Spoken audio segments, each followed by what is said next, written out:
Lawyers, has there ever been a time the opposing counsel accidentally proved your case for you and what happened? For more infotainment, subscribe to our channel and press the bell icon to get new video updates. Thanks for watching. My favorite is a story from Gary Spence. For those who don't know, he is a famous trial attorney. A witness on the stand was claiming that he had suffered injuries to his arm because of a city bus accident. Gary asked him to demonstrate to the jury how far he can lift up his arm after the accident. The witness makes a feeble effort of lifting his arm. Then Gary asks the witness to demonstrate to the jury how far he could lift up his arm before the accident. He lifts his arm much higher. The jury laughs. The case is over. Edit, spelling. Oh my god, that is brilliant. I'm not a lawyer, but I people for physical capacity after workplace and vehicle accidents. My favorite trick which this story reminds me of is with clearly dodgy people reporting shoulder injuries in only one shoulder is to get them to lift both arms as high as they can at the same time. Because they are so focused on emphasizing how much they can't move the injured arm, they suddenly are hardly moving both arms, injured and non-injured. They get quite cranky when I say hold on. There isn't anything wrong with your other shoulder, why can't you move that one either? I'm going to try this guy's method and see what I come up with. Domestic violence case where the husband beat the wife senseless. Landlord tried to evict wife for breach of lease due to the beating. Landlord claimed wife violated lease terms by allowing police to be called to property and causing a disruption. My argument was that as a domestic violence victim, wife is covered under VAWA and the property is HUD subsidized. Also MD law offers DV protections too. Landlord's counsel during his opening talked about how my client was beaten and the police were called and an ambulance etc. I just stood there looking at him. When he finished, judge asked if I had anything to say. My response, no your honor, I believe opposing counsel has said everything that needs to be said. Judge smiled and ruled in my client's favor. Landlord can't evict DV victim.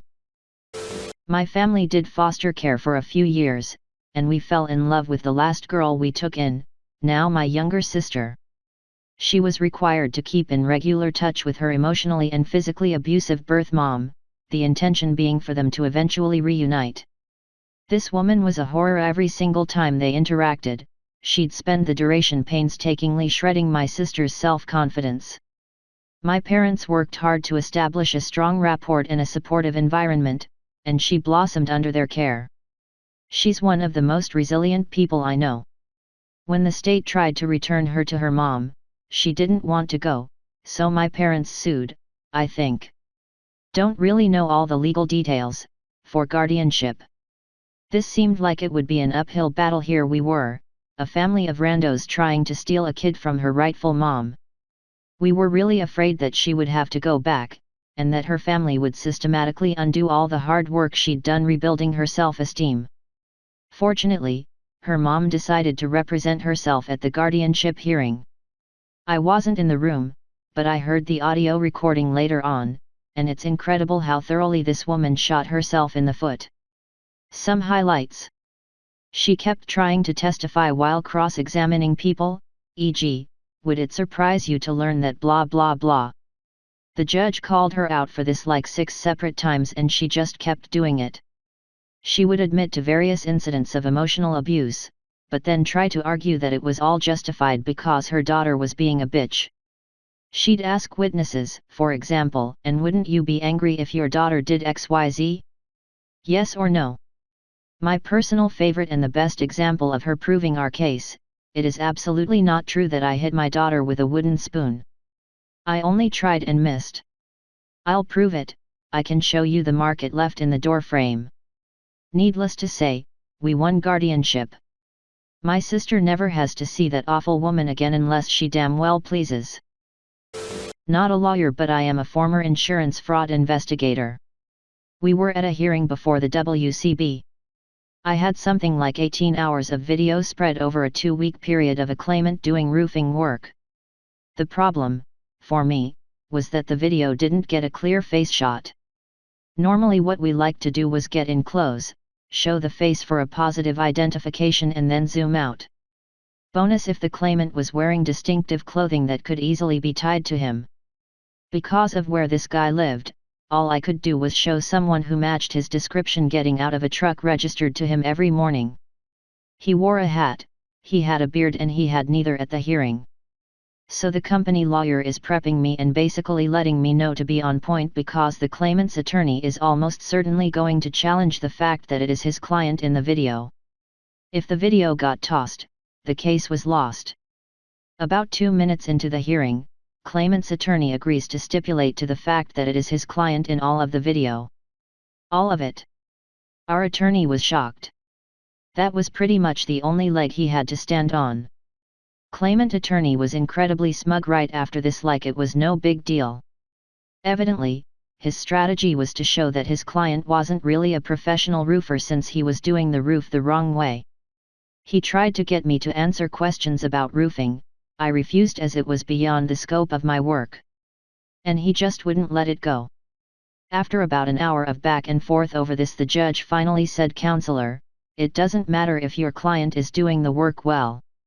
What matters is that he has stated, numerous times and under oath, that he cannot work.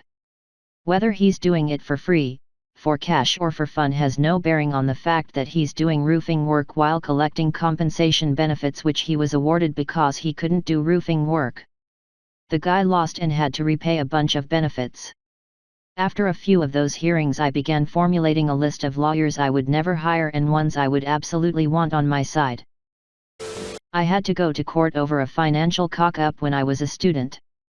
Took advice from the university legal support team who said I didn't need a solicitor, so I went in alone.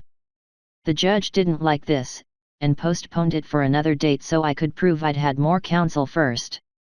The other party's solicitor caught me outside the court and said, "I didn't tell you this but," and pointed out a huge error in the financial paperwork that made it very obviously come out in my favor. Went back to legal support, got confirmation that it was right, went to the second hearing alone and got the entire thing thrown out. The other solicitor winked at me as he left. Saved me about £9,000. Nice chap. Not a lawyer, but took my BIL's landlord to small claims court. He's on SSI and I'm his conservator. We sued her for over $4,000 after she just decided she didn't like him, and changed the locks on his apartment door. She also stuffed all of his belongings into trash bags and dragged them out to the curb. This was all done the day after she cashed his rent check. It all started because she was letting herself into his apartment, with no notice, and was going through his stuff while he was gone. When I found out about this, I told him to let her know that was not okay. He did, and that's why she kicked him out. I'm very organized, and presented the judge with a folder containing photos, receipts, short videos on DVD and the sheriff call logs, as well as a concise timeline of events. The landlord showed up with her son and counter-sued for the exact same amount we were suing them for. Claiming that the apartment was trashed, there were holes in the walls and they would have to repair everything before being able to rent again. During the hearing, the judge asked for evidence of the damage to the room. The son whipped out his cell phone and showed a video panning and walking around the room. The video showed my BIL's apartment obviously still being lived in, his stuff was all still there, and no visible damage, but there were a lot of posters and things hung on the walls. When the judge looked at the video, he asked, "Where is the damage?" The son replied, "You can't see it. It's behind all of the posters." The judge frowned and looked at the video again, and then said, "Did you take this video when he was still living there at this time?" The son replied, "Yes." This was the clincher. The judge then asked, "Did you ask his permission to enter the apartment to take this video?" Silence. We were awarded the full amount.